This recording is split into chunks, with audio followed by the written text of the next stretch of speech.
তো এখানে দেখতে পাচ্ছেন আমার একটা ক্যারেক্টার নেওয়া আছে, যে ক্যারেক্টারটা আমি অলরেডি একটা লাইভ ভিডিওতে বানিয়েছিলাম। আমাদের যে রেকর্ডেড লাইভ ক্লাসগুলো আছে সেখানে আপনি 20 নম্বর যে ক্লাসটা আছে সেখান থেকে আপনি এই ক্যারেক্টারটা কীভাবে বানানো হয়েছে এই পুরো প্রসেসটা দেখতে পারবেন। সো আপনি দেখতে পাচ্ছেন এখানে ক্যারেক্টারটা বানানো আছে অলরেডি, আর এখানে প্রত্যেকটা লেয়ারে তার যে বডির যে বিভিন্ন পার্টগুলো সেগুলো ডিফারেন্ট ডিফারেন্ট লেয়ারে সেট করা আছে, এবং এগুলো সব কিছুই আসলে একসাথে রিগ করা আছে লেয়ার প্যারেন্টিংয়ের মাধ্যমে। সো এখানে হচ্ছে হেডটা হচ্ছে আসলে বডি লেয়ারের সাথে কানেক্টেড, আবার এই হাত সবগুলো এটা এটার সাথে কানেক্টেড, এটা এটার সাথে কানেক্টেড, এভাবে করে প্রত্যেকটা পেছনেও হাত আছে। So, আমি পেছনের হাতটা যদি ধরি, এখানেও একটা হাত আছে এবং প্রত্যেকটার সাথে কানেক্টেড। সো আমাদের মেইন যে পয়েন্টটা সেটা হচ্ছে এইটার সাথে আমরা কানেক্ট করেছি সব কিছুকে। এইটার সাথে কানেক্ট করার সুবিধাটা হয় কি, যদি আমাদের এই বডিটাকে আমরা যদি এভাবে ঝোকাতে চাই তাহলে সেটা আমরা পারবো। আদারওয়াইজ যদি সব কিছু বডির সাথে কানেক্ট করা হয় তাহলে কিন্তু আমরা সেটা আবার পারবো না করতে। সো বেসিকলি এইখানে যে হিপ আর কি এটাকে বলে, সো হিপটার সাথে সব কিছু কানেক্টেড, দেখুন সব কিছু একসাথে জোড়া হয়েছে একসাথে এই হিপের সাথে। তো হিপটা ধরে যখন আমরা কোনো কিছু এটা নাড়াবো আর কি, পুরো জিনিসটা একসাথে আসবে। যেমন এটা ধরে আমরা যদি নাড়াই তাহলে এটা একটার সাথে একটা আসবে। সো এখানে একটা হায়ারার্কি মেনটেন করা হচ্ছে, এবং এভাবে করে আমরা মূলত ওয়ার্ক সাইকেলটা বানাবো, যেহেতু পুরোটা রিগড করা আছে।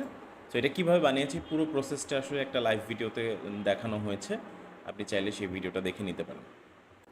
সো এবার এটাকে আমরা একটা ওয়ার্ক সাইকেল বানাবো। সো আমরা প্রথমে দুইটা পোজ দিয়ে শুরু করব। আমরা একটু সিম্পল ওয়েতে করার চেষ্টা করব, কারণ বেশি কমপ্লেক্স করতে গেলে অনেকেই বুঝবে না। সো প্রথম যে পয়েন্টটা সেটা হচ্ছে যে ওয়ার্ক সাইকেলে দুইটা মেইন পোজ থাকে। একটা পোজ হচ্ছে কন্ট্যাক্ট পোজ, আর একটা পোজ হচ্ছে পাসিং পোজ।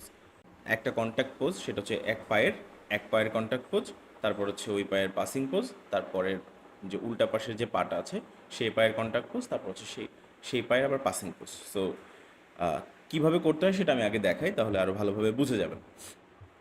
সো বেসিক্যালি প্রথমে আমরা পায়ের যে মোশনগুলো সেগুলো আগে ঠিক করি। আমাদের প্রত্যেকটা পায়ের যে পয়েন্টগুলো আছে এই পয়েন্টগুলো কিন্তু আলাদা আলাদা করে বানানো হয়েছে, এবং এই এখানে যে পায়ের ভাঁজ আছে এগুলো কিন্তু আলাদা আলাদা করে দেওয়া আছে। সো আমরা চাইলে এটাকে একটা পুতুলের মতো করে নাড়াতে পারবো, এটা একটা পাপেট আকারে আছে। সো প্রথমে এটার যে কন্ট্যাক্ট পোজ, একটা পা সামনের দিকে থাকবে। সো আমরা এই পাটা দিয়ে শুরু করি।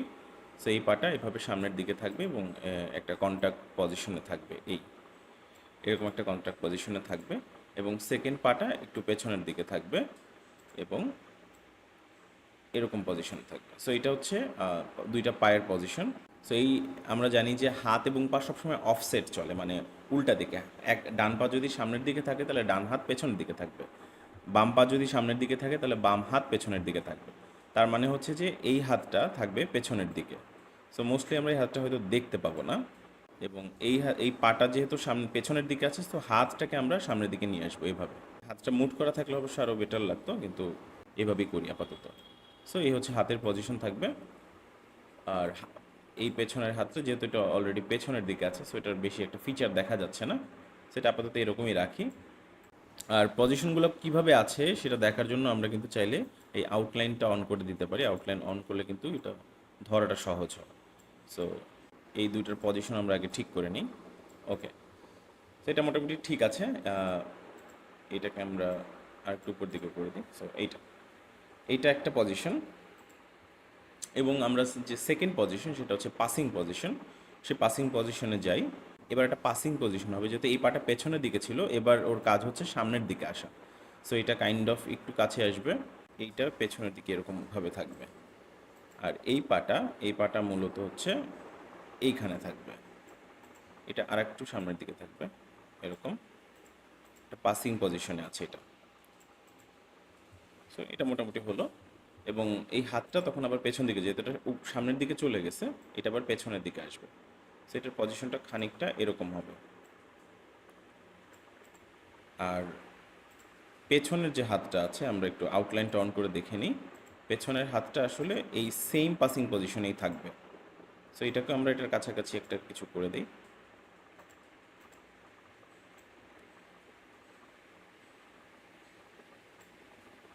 কাইন্ড অফ এরকম। ওকে, এবার সেকেন্ড পোজ হচ্ছে আমরা জাস্ট এই যে জিনিসটা করলাম, এই পজিশনটা এখানে আসবে, কিন্তু জাস্ট উল্টা। এটা ছিল এই পাটা, এটা হচ্ছে সম্ভবত ডান পা। সো ডান পা, এবারে এই সেম পজিশনে আসবে হচ্ছে বাম পা। সো আমরা যদি এভাবে জিনিসগুলোকে ভেঙে ভেঙে করি, তাহলে কিন্তু বেশি জিনিসটা খুব একটা কমপ্লেক্স আর থাকে না। যদিও ওয়াক সাইকেল জিনিসটাকে খুব কঠিন মনে হয় প্রথমে, বাট অত কঠিন কিছুও না। সো 12 নম্বর ফ্রেমে আমরা শুধু এবার হচ্ছে এই পাটাকে সামনের দিকে নিয়ে আসবো। সো আমরা ওইটা রেফারেন্সটা দেখে নিতে পারি, আর পাটা একটু নামায় নিয়ে আসি, একটু বেশি উপরের দিকে চলে গেছে, এটা একটু নামায় নিয়ে আসি। আমাদের খেয়াল রাখতে হবে জয়েন্টগুলো যাতে ছুটে না যায়, জয়েন্টটা যাতে ঠিক থাকে, এটা খেয়াল রাখলেই হবে। এবং এইটার যে কন্ট্যাক্ট পজিশন সেটা থাকবে হচ্ছে পেছনের দিকে এরকম। সো এটা আর একটু বাঁকানো যায়, এই। সো এই পজিশনে ছিল, তারপর এই পজিশনে, আর এটা হচ্ছে এই পজিশন। আমাদের দুইটাই একটু দেখতে হবে যে দুইটার যেন সিমিলারিটিস থাকে, যেমন এই পাটা আর একটু নামানো যেতে পারে, কাছাকাছি রাখতে হবে, কারণ রিদমটা যাতে ঠিক থাকে। আর যেহেতু এটা একটু 2/3 ভিউ, এটা পুরোপুরি সাইড ভিউ না বা পুরোপুরি ফ্রন্ট ভিউ না, এটা একটু অ্যাঙ্গেল ভিউ। সো এটা একটু ডিস্টেন্স থাকতেই পারে, তবে আমাদের কাছাকাছি রাখার চেষ্টা করতে হবে, কারণ খুব বেশি ডিস্টেন্স হয়ে গেলে তখন জিনিসটা দেখতে আবার অকওয়ার্ড লাগবে। সো এইখানে পাটা ছিল, আর এটা হচ্ছে এইখানে। সো সর্ট অফ ঠিক আছে আমার মতে। তো এখানে আপ ডাউন পজিশন এখন আমরা দেইনি, আমরা শুধুমাত্র এটার যে নড়াচড়াটা সেটা ঠিক করতেছি। সো এইটা এবার এই পায়ের যে পাসিং পজিশন সেটা আমরা বানাবো কোথায়? এখানে যেহেতু 12 ফ্রেমে করেছি, এখানে 18 বা 19 ফ্রেমে এসে করি। এবার সেমভাবে এইটার যে পাসিং পজিশন, সো আগেরটা আমরা দেখে নিই ওটা কীরকম ছিল। এই যে এরকম সামান্য একটু অ্যাঙ্গেল ছিল, এটাও একটু সামান্য অ্যাঙ্গেল থাকবে, পুরোপুরি সোজা না, একটু বাঁকা। সো পুরোপুরি সোজা রাখবো না, এটাকে একটু বাঁকাই রাখবো। সো এটা ঠিক আছে। এবার এইটার যে পাসিং পোজ সেটা হবে হচ্ছে সামনের দিকে। সো আমরা এটা একটু আউটলাইনটা অন করে দিই যাতে দেখা যায় আমাদের এই পাটা এইখানে কেমন ছিল, সেটা আমরা একটু দেখে নিব। এটা এই যেভাবে পাস করতেছিল, ঠিক সেমভাবে পেছনের পাটাও পাস করবে, এইভাবে এখানে আসবে, আর এই পাটা একটু ভাঁজ থাকবে কারণ ও পাস করতেছে। So, এই পাসিং পজিশন আর এই পাসিং পজিশন অনেকটা সেম, যদিও এটা একটু অ্যাঙ্গেলড ভিউ, এই জন্য দেখতে এমন লাগতেছে। আমরা আউটলাইনটা অফ করে দিই। এবার আমাদের হাতের পজিশন, এইখানে যে হাতের পজিশনটা ছিল এখানে আবার এটা চেঞ্জ হয়ে গেল। সেমভাবে এইটা আবার উল্টা হবে,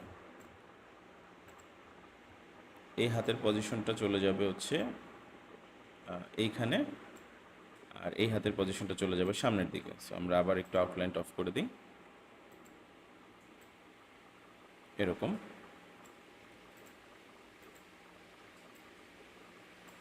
কাইন্ড অফ এরকম। সেটা আমরা একটু কমায় দিতে পারি, একটু নিচে আনতে পারি, মানে এটা ওয়াক সাইকেল আবার যাতে রান সাইকেলের মতো দেখতে না লাগে। সো এটা ঠিক আছে আমার মতে। এবং সেমভাবে এই যে পাসিং পজিশনটা, এই পাসিং পজিশনটাও এখানে সিমিলার হবে। পাসিং পজিশন এখানে চলে আসবে, এটা একটু দেখে নিই, এরকম। সো এটা এরকম হবে, কাছাকাছি রাখার চেষ্টা করব। আর এটা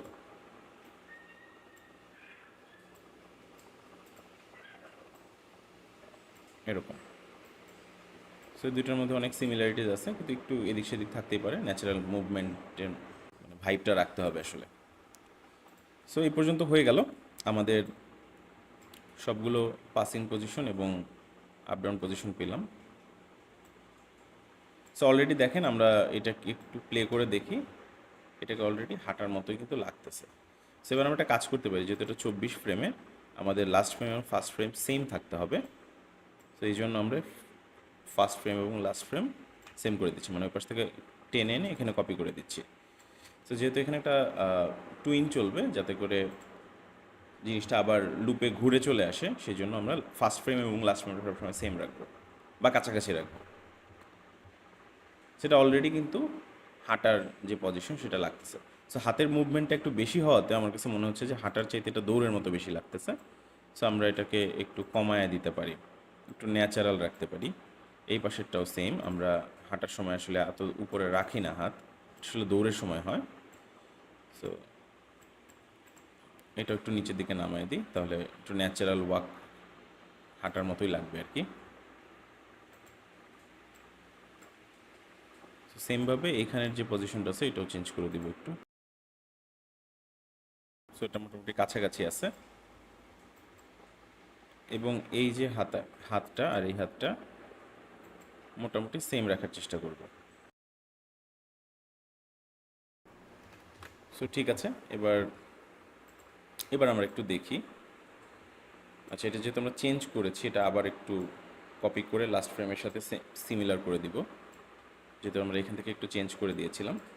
এবার দেখি, সেটা দেখেন অলরেডি হাঁটার মতো লাগতেছে। সো আমরা এরপর এটাতে টুইন অ্যাপ্লাই করবো যখন, তখন কিন্তু এটা আরও স্মুথ হয়ে যাবে। সো পুরো সাইকেলটা কমপ্লিট হচ্ছে 1 সেকেন্ডে। এর মাঝখানে আমাদের একটা কাজ আছে, সেটা হচ্ছে যে যখন একটা মানুষ হাঁটে সে আসলে আপ অ্যান্ড ডাউন হয়। সো যখন সে পাস করে তখন তার মাথাটা সবচেয়ে উঁচু উপরে থাকে, আর যখন এই যে কি বলে কন্ট্যাক্ট পজিশনে থাকে তখন তো সবচাইতে নিচে থাকে।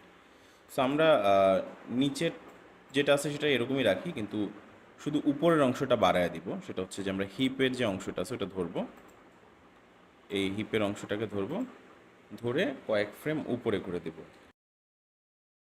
এবং সেমভাবে এখানেও 1 2 3 4 5 6, 6টা ক্লিক উপরে উঠাইছি।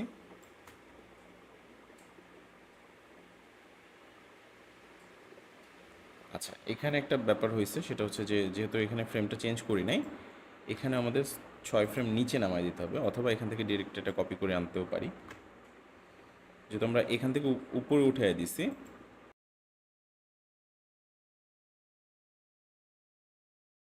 সো অলরেডি আমাদের হাঁটার সাইকেলটা কিন্তু হয়ে গেছে। সো এবার আমরা এটাতে একটা মানে প্রত্যেকটা লেয়ারে হচ্ছে টুইন অ্যাপ্লাই করব। তারপর আরও কিছু এক্সট্রা ফিচার অ্যাড করতে পারি। সো আমি এখানে টুইন অ্যাপ্লাই করে দিলাম। আমার শর্টকাট দেওয়া আছে টুইনে, সবাই শর্টকাট ইউজ করবেন, তাহলে কাজ অনেক ফাস্ট হয়, বেশি সময় লাগে না। সো এটা কী জিনিস সেটা একটু দেখি। আচ্ছা, এটা চেঞ্জ হয় নাই, যেহেতু চেঞ্জ হয় না সো আমরাও চেঞ্জ করবো না। ওকে, সো যেসব জায়গায় পরিবর্তন হয়েছে আমরা সেই সব জায়গাগুলোতে হচ্ছে টুইন অ্যাপ্লাই করে দিলাম। এবার দেখেন অলরেডি এটা হাঁটার মোশনে আছে। সো আমার কেন যেন মনে হচ্ছে যে এই হাতটা একটু বেশি মুভ করতেছে, এটা একটু বেশি মুভ করতেছে। সো আমি এটাকে একটু কমায় দিই, আর এইটাও একটু কমায় আনি। সো এবার দেখি, আমরা চাইলেই যে কোনো সময় এটার পরিবর্তন করতে পারি। যেমন এখানে আমার মনে হচ্ছে যে হাতটার চেঞ্জটা ঠিক হয় নাই,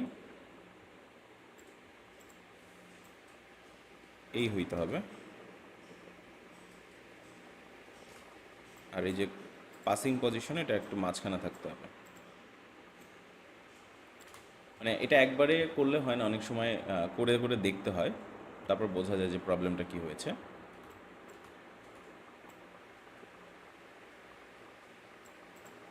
সো এখানেও পাসিং পজিশনটা আর একটু ভিতরের দিকে থাকবে।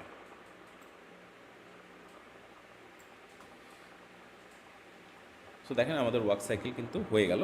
সো এবার আমরা আরও অনেক কিছু করতে পারি, যেমন হাঁটার সময় মাথাটাকে একটু নাড়াইতে পারি। সো হেডের পজিশন চেঞ্জ করে দিতে পারি, যেমন এখানে সামান্য একটু এরকম ঝাঁকুনি রাখতে পারি।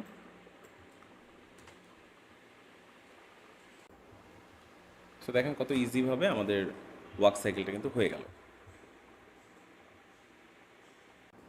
অ্যান্ড এই ফাইলটা আমি আপনাদেরকে দিয়ে দিব এই ভিডিওর নিচে যে ডেসক্রিপশন আছে, ডেসক্রিপশনে এটা ডাউনলোড লিঙ্ক দিয়ে দেওয়া থাকবে। সো আপনারা চাইলে এটা খুলে ওপেন করে দেখতে পারেন, এটা দিয়ে আবার প্র্যাকটিসও করতে পারেন। এবং যদি এই মানে ফাইলটা আপনারা ব্যবহার করেন, ডেফিনেটলি এখানে কালার টালার কিছু একটা চেঞ্জ করে দিয়ে নিজের মতো করে একটু নিন, কাস্টমাইজ করে নিন। এটা খুবই ইজি। আপনারা এটার মধ্যে ঢুকবেন, ঢুকে ঢুকে কালারটা চেঞ্জ করে দিবেন, তাহলে নিজের মতো করে করতে পারবেন। সো এটাই আপনারা নিজেদের মতো ইউজ করতে পারেন। এবং আমি রিকমেন্ড করি এটা না করতে। ডেফিনেটলি আপনারা একটা ক্যারেক্টার বানান, 20 নম্বর যে লাইভ ক্লাসটা আছে সেই লাইভ ক্লাসটা দেখে।